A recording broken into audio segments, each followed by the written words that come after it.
Everyone's attracted to narcissistic people.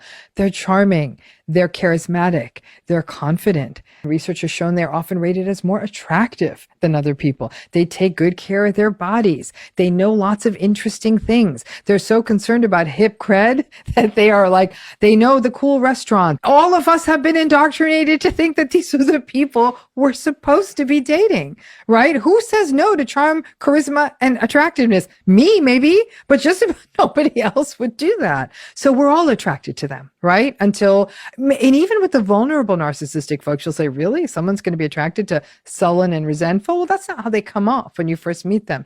Many times a vulnerable narcissistic person looks like a vulnerable child who needs to be rescued. So if you like rescuing people or puppies or any small vulnerable creature, that's going to seem actually very attractive to you. So we're all attracted to them. What are they attracted to in us? What they're attracted to in us is our supply. Now, supply can mean different things to different narcissistic folks. Classical sorts of supply are we attractive? If we're attractive, if we have some form of social status, if we have resource, if we have connections, the things that would get them supply. Here's where it gets wonky. Because the question, attractiveness is what attracts people. It's almost the wrong question. The more deep question is what gets people stuck in narcissistic relationships, because narcissistic relationships start strong. These are people who are running their fastest miles in the beginning of the marathon. Like they're just like, go. And these can often feel like a fairy tale.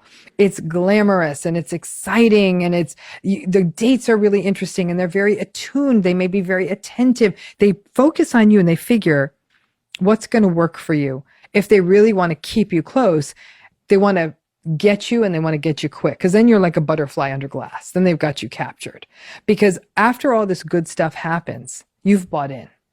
You might even be dubious for a while, saying, oh, seems too good to be true, or I don't know. But then people, I always say it's somewhere between 6 weeks and 6 months, the devaluing stage starts. And then they've got you, right? And you might get the passive aggressive digs, the minimizations, the lack of empathy, the withdrawing, the withholding. And people will say, where did that first 6 weeks go? You're like, wait a minute, we had such a good time.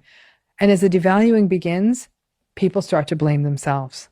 So people who are more empathic, more forgiving, more optimistic, these are the kinds of people who get stuck because they're making allowances for this. They're saying, I mean, they were lovely and they did say they're having a really stressful time at work, but their behavior is consistently dismissive and rude. And so you keep making excuses.